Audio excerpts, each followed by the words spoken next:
इस वीडियो में एलिसीड के चैप्टर 131 और 132 को एक्सप्लेन किया गया है। अगर इसके पहले की वीडियो नहीं देखे हो तो कमेंट बॉक्स में प्लेलिस्ट का लिंक है, जाकर देख सकते हो। चैप्टर शुरू होता है और जियोंग बोलती है, आपका यहाँ आने के लिए शुक्रिया प्रोफेसर। डिलेन कहता है, तुम्हें शुक्रिया बोलने की जरूरत नहीं है, मेरे से वुइन ने फेवर मांगा था इसलिए आया हूँ। अब मैं जाके पेशेंट को देखता हूँ। वुइन बोलता है, प्रोफेसर प्लीज जीवो की हेल्प कर देना। डिलेन कहता है, हाँ ठीक है, मैं ट्राई करूंगा, मेरे पे प्रेशर मत डालो। इन्यूक बोलता है, मैं सरप्राइज्ड हूँ कि तू डिलेन को यहाँ लाने में कामयाब हो गया। सेओंगा कहता है, जो अभी हुआ था उसकी वजह से ये इम्पॉसिबल था, पर डॉक्टर डिलेन ने बोला कि उन्हें देखना है कि जीवो अभी कैसा है। इन्यूक बोलता है, मुझे पता है, तुमने इसके लिए अपने हायर अप्स को काफी ज्यादा मनाना पड़ा होगा। सेओंगा कहता है, मैं होप करता हूँ कि इससे जीवो की काश थोड़ी हेल्प हो जाए। इन्यूक बोलता है, मैं भी यही चाहता हूँ। तुम्हें क्या लगता है, डिलेन जीवो को हील कर पाएंगे? सेओंगा कहता है, मैं श्योर नहीं हूँ, वो हीलर नहीं है, पर फिर भी रिसर्च करते वक्त उन्होंने कुछ स्किल्स तो सीखी थी। सीन शिफ्ट होता है और डिलेन अंदर आ जाता है। वो उसको देखकर जीवो पूछता है,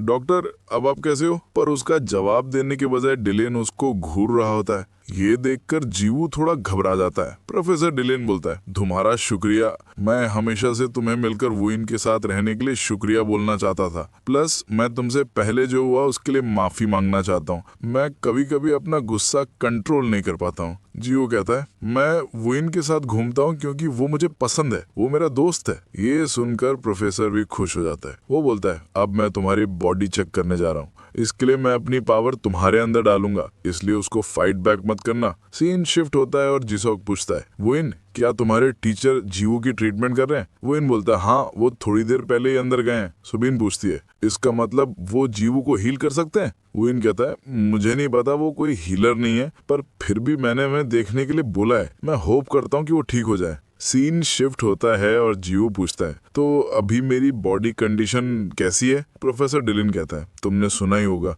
जिस कोर में तुम्हारी पावर स्टोर और मोबिलाइज होती है वो पूरी तरह से शैटर्ड हो गई है। तुम्हारे दोनों हाथ भी मसल दिए गए हैं। सच बोलूं तो मैं तुम्हें कोई प्रॉमिस नहीं कर सकता हूँ, पर अब जब वुइन ने मेरे से फेवर मांगा तो मैं ट्राई करूंगा। तुम जरूर हमारे पास्ट की वजह से चिंता कर रहे होगे कि मैं तुम्हारी अच्छे से ट्रीटमेंट करूंगी या नहीं। तुम मेरे पे ट्रस्ट मत करो, पर अपने दोस्त वुइन पे ट्रस्ट करना। अब तुम थोड़ी देर के लिए सो जाओ, इसमें काफी वक्त लगेगा। सीन शिफ्ट होता है और आदमी कहता है, सर मैंने उस ऑर्गेनाइजेशन का पता लगा लिया है जिसके साथ चेयरमैन काम कर रहे हैं। कांगसू पूछता है, वो कौन सी ऑर्गेनाइजेशन है? आदमी बोलता है, उस ऑर्गेनाइजेशन का नाम फ्रेम है। ये सुनकर कांगसू हैरान हो जाता है। वो सोचता है, ये तो इंटरनेशनल क्रिमिनल्स ऑर्गेनाइजेशन है जिसके अंदर काफी सारे क्रिमिनल अवेकेंड वंस हैं। क्या सुपिल सच में उनके साथ डील कर रहा है? तुम उसका सॉलिड एविडेंस ढूंढो कि सुपिल उनके साथ काम कर रहा है और मेरे पास लेकर आओ। तभी एजेंट बोलती है, सर चेयरमैन आपका इंतजार कर रहे हैं। सेम शिफ्ट होता है और सुपिल बोलता है, हमारा हीलर जस्ट अभी वापस आया है। उसने बोला है कि केडन के स्टूडेंट की अवेकेंड लाइफ खत्म हो गई है, अब वो अपना हाथ भी प्रॉपर्ली मूव नहीं कर पाएगा। तुमने उसकी हेल्प की फिर भी वो ठीक नहीं हो पाएगा, ये तो काफी बुरा हुआ।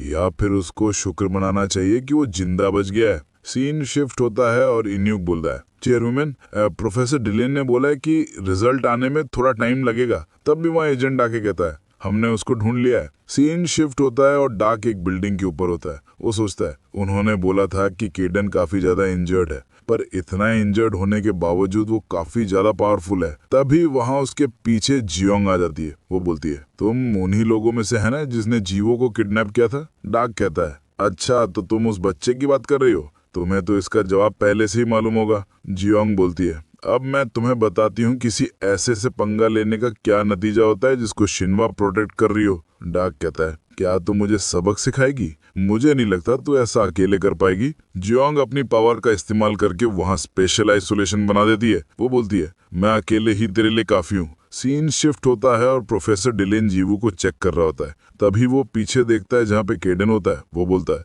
तुम मेरे पे ध्यान मत दो, बस जीवो के ऊपर फोकस करो। सीन शिफ्ट होता है और डार्क सोचता है, इसके स्पेशल आइसोलेशन से जो पावर आ रही है उससे मैं महसूस कर सकता हूँ कि ये बैकडू के वाइस प्रेसिडेंट से ज्यादा पावरफुल है, पर ये तो काफी ज्यादा यंग है। आखिरकार ये है कौन? इससे पहले ये अटैक करे मैं कर देता हूँ। इतना बोलकर वो काफी तेज मूव करते हुए अटैक करने के लिए आता है, पर जियोंग बिना मूव किए उसको रोक देती है। फिर उसके पूरे हाथ में अपनी विंड भेज देती है। ये देखकर डार्क पीछे आ जाता है। वो सोचता है, ये तो विंड एट्रीब्यूट था, इसका मतलब तुम जियोंग होगी, कोरिया की स्ट्रॉन्गेस्ट अवेकेंड वन। मैंने एक्सपेक्ट नहीं किया था कि मैं तुमसे मिलूंगा। इतना बोलकर वो अपने हाथ को ठीक कर लेता है। जियोंग सोचती है ये तो रिकवरी पावर है। डार्क कहता है मुझे विश्वास नहीं हो रहा, इस बकवास सी कंट्री की स्ट्रॉन्गेस्ट अवेकनर मुझे मारना ही है। ये मेरे प्लान में नहीं था, पर कीडन की जगह स्ट्रॉन्गेस्ट अवेकनर को मारना उतना भी बेकार नहीं है। इतना बोलकर वो अटैक करने के लिए आता है, जिसको जियोंग साइड हट के डॉज कर लेती है।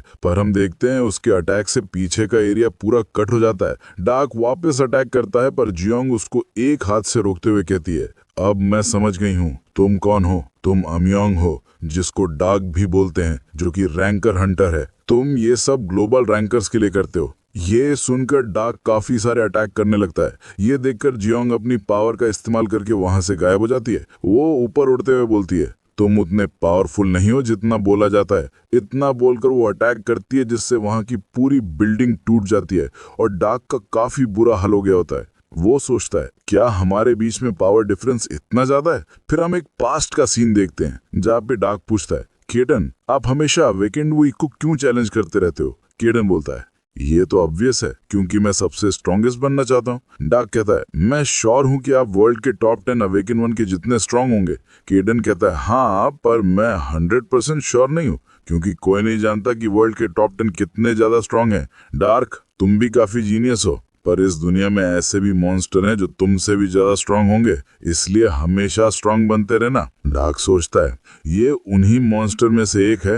ये कंट्री पूरी दुनिया को बेवकूफ बना रहा है कि इनके अवेकेंड वंस कमजोर हैं। तभी वहाँ इन्ह्यूक आके बोलता है आपको ये खुद करने की कोई जरूरत नहीं थी। जियोंग कहती है इसके पास इंफॉर्मेशन होगी कि किसने इनको हेल्प की थी इस कंट्री में आने के लिए, इसलिए मैंने सोचा मैं इसे खुद ही पकड़ लूं तो ज्यादा बेहतर रहेगा। इसके पीछे और कोई वजह नहीं है। पर गाइस हम तो जानते ही हैं कि ये सब उसने जीवू की वजह से किया था। इसी के साथ ये चैप्टर यहीं पर खत्म होता है। नेक्स्ट चैप्टर अगले वीडियो में, तब तक के लिए बाय बाय।